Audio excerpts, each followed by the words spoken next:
Howdy, I am Dan, Dr. Dan Famini, the veterinarian for Sonoma County Wildlife Rescue. We're standing right here on our beautiful facility in western Petaluma, California. The spot we're in right now is part of our PEEP program, our Predator Exclusion Education program, where we show people how they can augment their backyard pet chicken or small ruminant operations to make sure that predators don't get them. And so if we get enough people watching these live streams, we'll keep doing them, show other parts of our facility. Today, what we're going to do is we're going to head on down to one of our very unique spaces, our Aquatic Mammal Enclosure. And so this is a 10-acre campus, and so here at Sonoma County Wildlife Rescue, our primary function is to rehabilitate and release injured and orphaned wildlife that come from the Sonoma County and surrounding areas. We also have a couple other programs, such as this PEEP barnyard, to help people live peacefully with the wildlife around us. We also have an owl box program. We have an exclusion service if you have wildlife under your house. And we have, under normal times, tours every Saturday.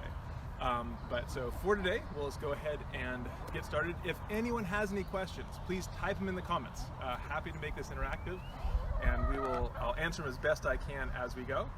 And so I'm just going to walk around here towards our gateway from the Predator Exclusion PEEP area, and we're going to head down through this gate down here into our rehabilitation area. And so each of our areas are maintained separately, and so they have separate functions. You'll notice the enclosures as we get to our rehab area are going to look different. These are animals for the most part that are wild and can be easily stressed. And so it is important that we minimize any unnecessary stimulation for them. Now, of all the rehab animals we get, one species has different needs in terms of human interaction, and that is the North American Beaver. And so we are going to spend a little bit of time with this beaver. Normally, we would never spend extra time with a rehabilitating wild animal. But beavers are different. They're very social, and if they don't get that interaction, they actually won't eat, they won't thrive, and they have big problems. And so it's a great opportunity for me to connect you guys with some of the wildlife around us. So we're going to head on down.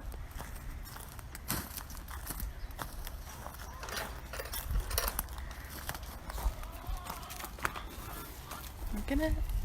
Yep. Looks like your nephews, Lucas and Caleb. Say hi. Oh, hey, Lucas. Howdy, Caleb.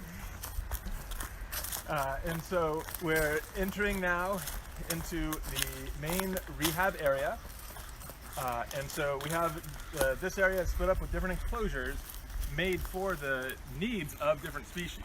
Over in that direction, we have our Raptor recovery area, which it has a number of different mews. Mews is the word for a Raptor enclosure, to help them get stronger when they're safe out of the hospital and just need that strength conditioning. If we turn around the other direction, we can see a few of the enclosures that we have for some of the small mammals, squirrels, rabbits, and whatnot. But right now, we're going to go ahead and enter the Aquatic Mammal Area. And so we are one of only a couple centers in the entire state that have this kind of capacity to care for an aquatic animal, such as an otter or a beaver. And so this is a very unique setup, and I find it to be a very peaceful area to go because of the auditory stimulation from that running water. And so this is the outside door. Now, with every wild animal enclosure, we always have a double door system, so that if an animal were to try to bolt, or then it can't get out, we have secondary containment. And so first we just have our primary containment area, which we'll walk into before we walk into the main enclosure itself. And so from our secondary containment area, we can access either the den box or the main yard of the enclosure. Now you can see we have this extra wire around a lot of the wooden features. We had to add these when we started rehabilitating beavers, because being beavers, they would just chew right through the den box and into the wood. So it does have to be augmented. So whenever we use the double door, we have to close everyone in before we open the next spot. And we will see if we can get to our friend who want to come on out. And so this is the primary pool area for our aquatic animal enclosure. Oh, and here he comes. Here's our little fellow. And so this is indeed a North American beaver. And so beavers are native to Sonoma County and surrounding areas. And if Victoria could chime in and double check it, we can still be heard over the water. That'd be great. And like I said, these are very social creatures that need good interaction, especially for grooming. If you want to come on around. Once you start grooming, often they'll start chiming in and start participating in the grooming activity. There we go. And as far as I can tell, his favorite spot is right back here, right at the base of the tail. Oh, you can tell it has a treat. All right, so now we don't name these animals because these are animals that will return to the wild. Most animals, like I said, you need to be very hands-off so they don't imprint onto people. Beavers are different. Beavers are going to stay with their social unit normally for till at least 2 years old. Now this guy's still very young, and so he's only heading towards a year. And so full-grown beavers are going to be much bigger. They're going to be 40 to 60 pounds, depending on gender. Would you like a bite of carrot? Oh, you just want to be groomed, okay? That's fine. And so he still has a lot of growing to do before he's going to be mature enough to be considered to head back out to the wild. This particular individual, we do have a few neurologic concerns, a couple balance issues that may or may not keep him from going out to the wild. The last beaver we had in here, she was in our rehab care for over a year and a half. But she did, yes, indeed, successfully return to the wild, which is our goal with each and every animal. There we go. And so, beavers are large rodents, and so they are a true rodent, and you can see those big orange incisors on the front of that mouth. They do have the normal rodent dentition, which may or may not show up. They also have a number of adaptations for their aquatic lifestyle, and so their ears, you notice, are much higher up on their head. So that way, when they're underwater, most of the head will be submerged, and just those ears can be up above. They also, even the ear canal, the bony tube, is going to elevate towards the top, towards the dorsal surface of that head. They have relatively small eyes, but they can still see. They do have whiskers, but they're not as big and profound as a lot of other more terrestrial species. And yes, indeed, the mainstay of the diet is going to be wood. Here, while they're young and rehabilitating, we also give them select vegetables. We'll give them some rodent blocks, but the goal is to transition them towards a completely natural diet by the time they're ready to head on out.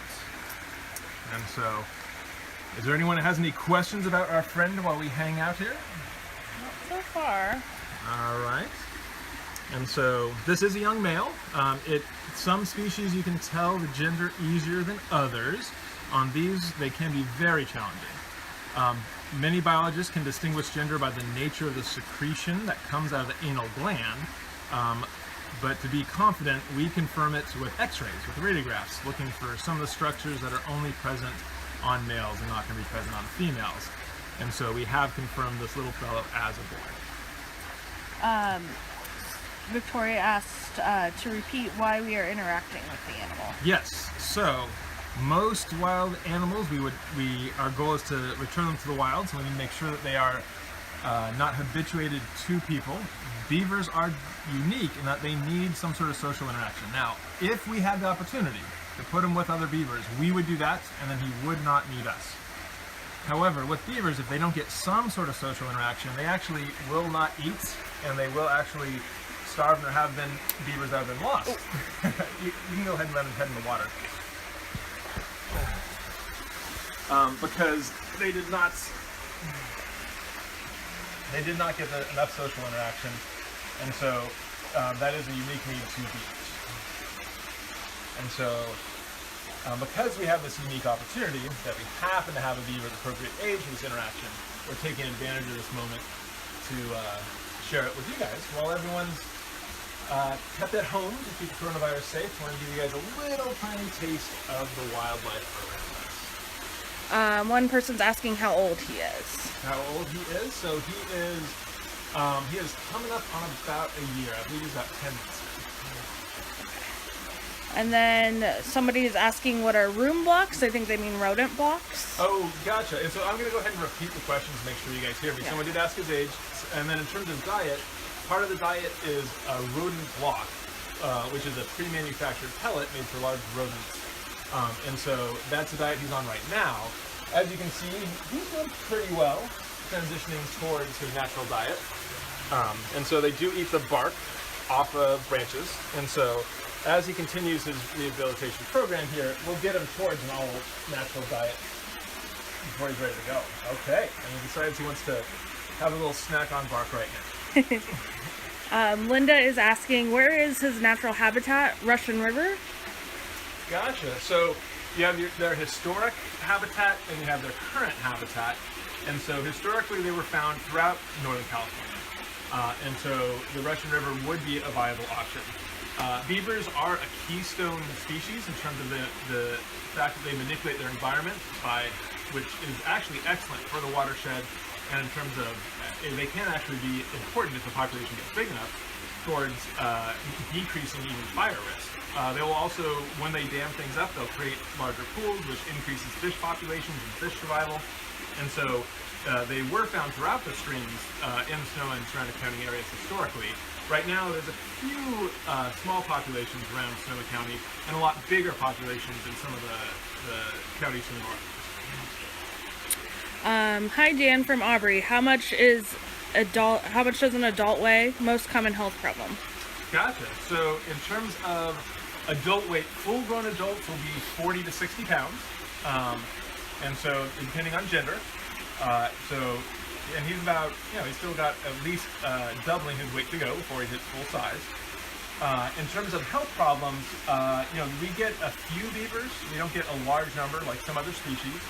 And so some of the problems we've seen have been wounds, trauma. And so being a rodent, when they get an infected wound, they get a very thick, hard, dry pus that has to be surgically carved out. We have had some that have gotten certain infectious diseases.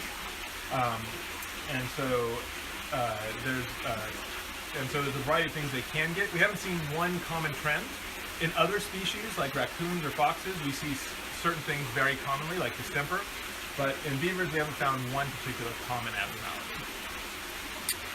A couple of people are kind of collectively asking, Margaret worded it well.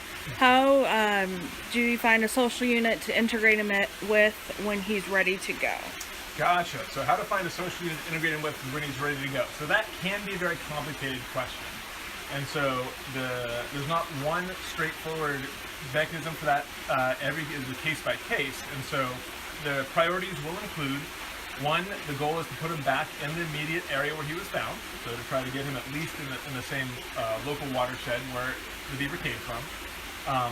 Two would be to try to make sure that there's a social dynamic that would be accepting to him, or if he's old enough to survive on his own, that he's on the periphery enough that a social unit could be formed. And so we do work with the other rehab centers and with other wildlife biologists to try to identify which particular ones on an individual basis, but we don't have enough of them coming through to have a standard set protocol. And again, if you want to see his handiwork while we've been live streaming here, that's what he's decided to munch on so far. We're getting lots of questions about the tail of the beaver. All right, so the tail is so we do have a skeleton, just like other species' tails. We do have the vertebrae within the tail itself, and then we have all this fleshy material on either side. It is used to help manipulate the mud and whatnot when they build their dens. It is used for a lot of other reasons, and so it is a cartilaginous and structure for the most part. There is a couple of blood vessels within there, and so and it will, right now, again, he's still growing, so it will get wider and bigger, but it is growing appropriately for his size right now. And it can be prone to injury if they're on too hard a surface, hence all the sod we've put down throughout his most common walkway areas. We had to add more cement in general because the beaver was destroying a lot of the other structures. And so you can see the reinforcement on a lot of our infrastructure in the enclosure. And so, but the tail, it feels warm to the touch because there's no hair on it, but it's the same temperature as the rest of the beaver. Beaver temperatures are ballpark similar to a lot of other mammals in the about 99 to 101 range. And so, I don't know if there's a more specific question about the tail, but there's some of the features. Is the tail flat? Is the tail flat? Indeed, yes. So let's see if, sometimes they're more sensitive about the tail. We'll see if he'll let me manipulate it. So his tail is relatively flat. And so it does have a soft tissue consistency, kind of like your ear. And then can you say again why he is in rehab? Gotcha. So this was an orphaned individual. And so we are one of only a couple rehab centers in the state that have the kind of setup needed for an aquatic animal. And so he was transferred to us from a center in the northern part of the state. And so he's found as an orphan. In addition, we do have some concerns of his neurologic status. He does have occasional balance issues where he has a hard time righting himself. We've gone as far as doing a CT scan of his skull to make sure there wasn't any inner ear abnormalities or things along those lines. And so we're just going to let him grow and see how he does. If he cannot be released into the wild, then he does already have a tentative placement possibility. Do they like freshwater versus seawater? So these are a freshwater animal. So these are not a seafaring species. They are going to be strictly for the freshwater environment. Do they eat specific trees? Treats? Trees. Trees. So the full spectrum of which trees they'll enjoy, I'm afraid I have to refer to biologists, but I know they will eat a lot of the willow and acacia and other ones we'll have around in our area, but exactly what are the species they like the best and is the mainstay of wild nutrition, I'm afraid I have to look that one up. All right. What do they drink?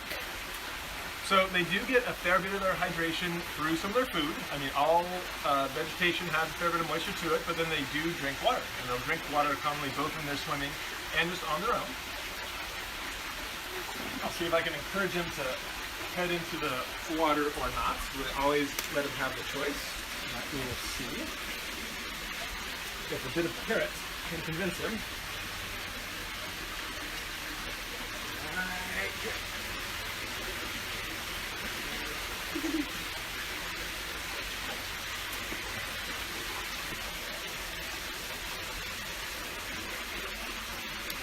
Where was this beaver found? So this beaver was, this individual came from the Tahoe area. And so we have had beavers come through our center from all the way at the northernmost edge of the state down to more along the coastal central part of the state. We've had them come in from quite a spectrum.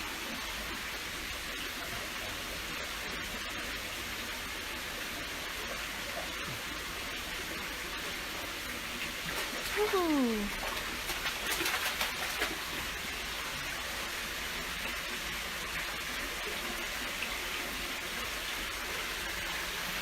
When was he old enough to start swimming? So he was swimming, so he came to our center. The question was, when was he old enough to start swimming? And so he came to our center when he was about 3.5, 4 months old, and he was already swimming at that age.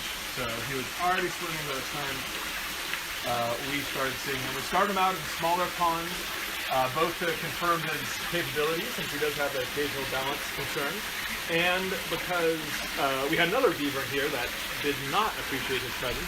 Those two did not happen to get along. But as we offered him larger and larger areas, he's continued to have excellent function in the water. Will he be released in Tahoe? So absolutely. Should he pass all the parameters for release, he will be returned to the area where he originated.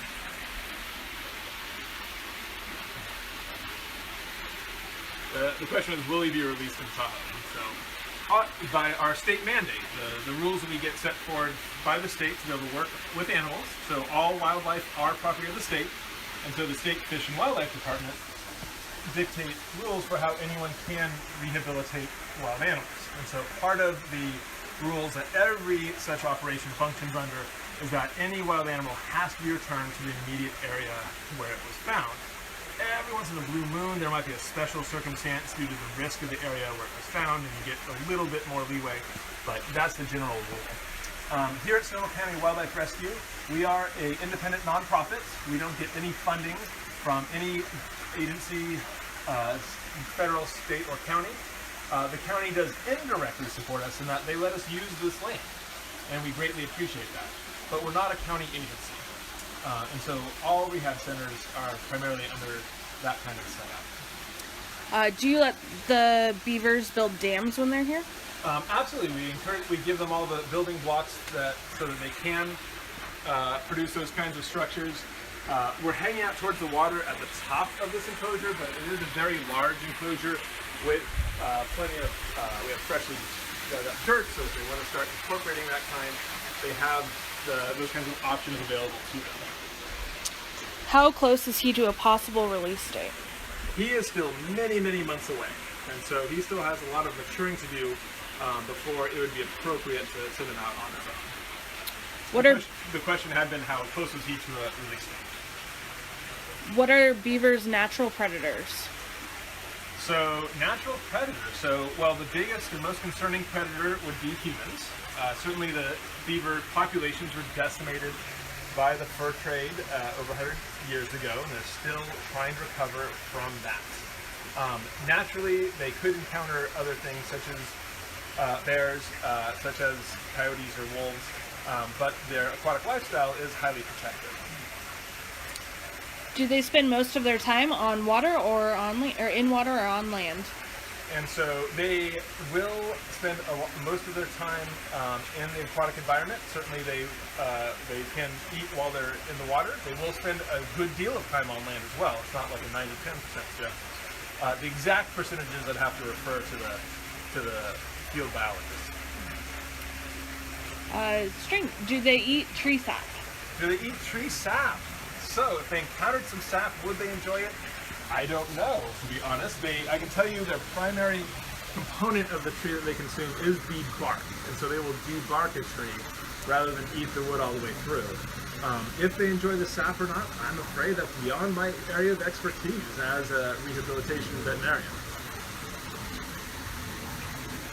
So you guys might not be able to tell, but there's a couple strange sounds because it sounds like there's an airplane overhead. And so that might have triggered his sudden alert behavior.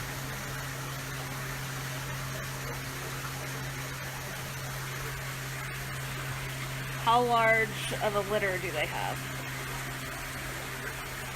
And so, how large a litter? Oh, you guys are getting into natural history questions that are on the edge of my insight, and so I'm afraid I would have to guess at that. But in terms of litters, if you do want to talk about litters, here at the Wildlife Center right now, we've had a couple hundred animals come through Sonoma County Wildlife Rescue for care. On site, we have about 3 dozen animals. When we are in our peak season in the late summer, we'll have as many as 200 animals on site receiving care. At the moment, the biggest number that we have on hand are actually litters of orphan opossums who need very intense bottle and gavage feeding care. And so if you guys would like to see another animal, we could head inside to the main, our main hospital area, and we can see some of the infant orphan opossums being cared for. So is there anyone who wants to see some baby opossums? What's the delay?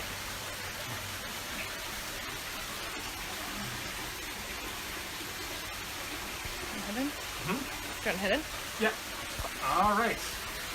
And so we'll leave our beaver to his own devices, and we will make our way back up towards the Rehab Center Central. One question is, how many teeth do they have? So beavers have 4 large incisors, 2 on the top and 2 below. They also have a significant number of cheek teeth, molars and premolars, that they'll use for all the grinding. And so they'll have just a row, and so they don't have any canines. So it's a standard rodent style dentition. And so the exact number of cheek teeth I'll have to look up. It's usually on the order of about 5 or 8 per arcade, depending on the species of rodent, but they all function as one big unit. Their teeth do continue to grow throughout their entire lives, And so the only thing that keeps those teeth in the appropriate shape and condition is the chewing on appropriate surfaces, is the chewing of that bark, both the nibbling it off the tree branch or trunk itself, as well as the grinding of it within the back of the mouth. So they have a big gap, but they do have the big incisors and then a couple rows of molars that grind back and forth. Not like ours, which were kind of more up and down. They're much more back and forth when it comes to the cheek. And so we're going to exit from our main rehab outside area through that peep barnyard again, and then into the main structure of our facility.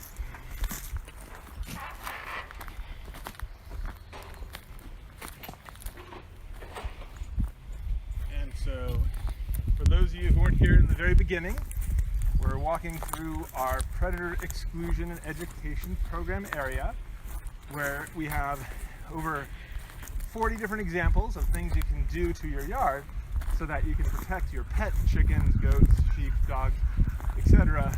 from the wildlife, from being predated by the wildlife around us. It is absolutely possible to have your pet livestock and coexist peacefully with wildlife. You just have to put in the effort to set up the protection appropriately. And so perhaps on another week we can stop and look at all those different possibilities. Or once COVID is lifted, if you want to come down and see all the different features we have, you'd be welcome to do so in this area on the weekends when we're open. Right here is the end of our catio, and so domestic cats are a threat to a lot of the smaller wildlife around us, and so we want to give domestic cats the area the opportunity to be outside, but not the opportunity to catch all those amphibians and birds that they do as an introduced non-native species. So having that exterior enclosed area is the solution we recommend. So we're heading into the office. And so these days, the very first thing that I'll do is use hand sanitizer coming in from any area. And so we're used to handling a variety of animals, so we've always washed our hands many, many times a day. But of course, that's important for even more reasons currently. And so we're going to head down the hallway towards the hospital at the end.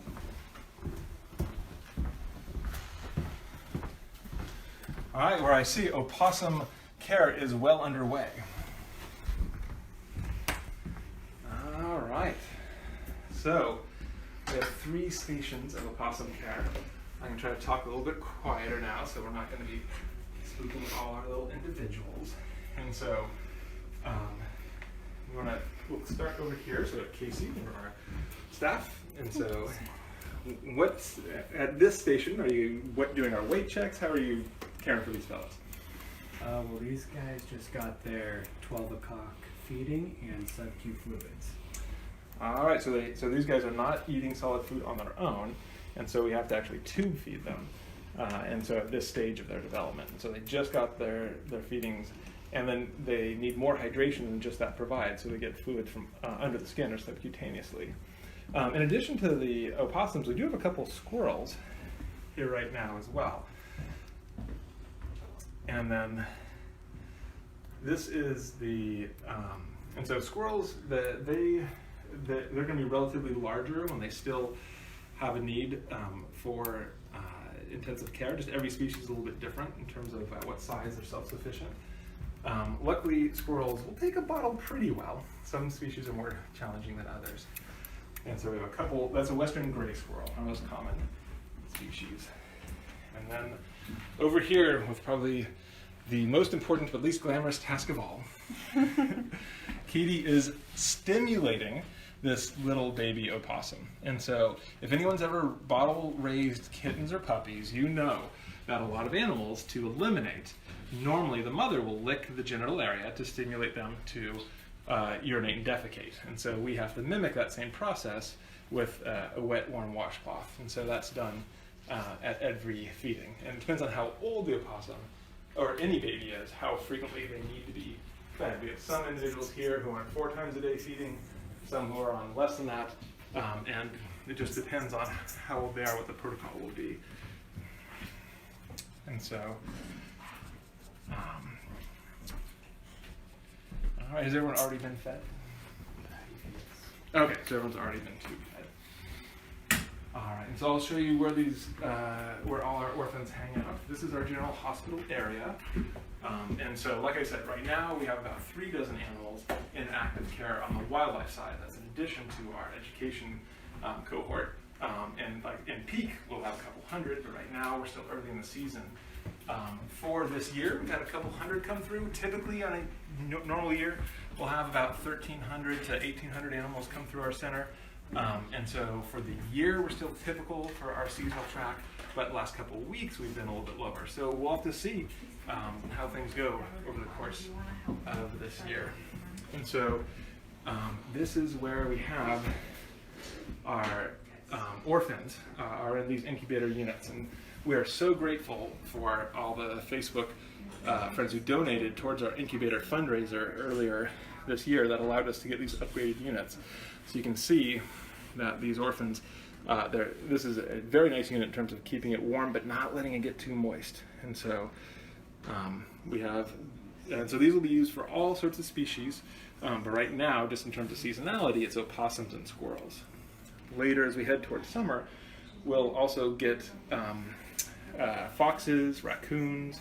We'll get a handful of other species, such as coyotes and bobcats, and then we get a second wave of opossums and squirrels again as we head into fall. And so it's just kind of the seasonal nature of helping out our native wildlife. And so, is there any other questions? Everybody's been pretty quiet since we came into the hospital. All right. I think they're all actively watching. Gotcha. And so, with that, we'll go ahead and let our babies return to their quiet activity.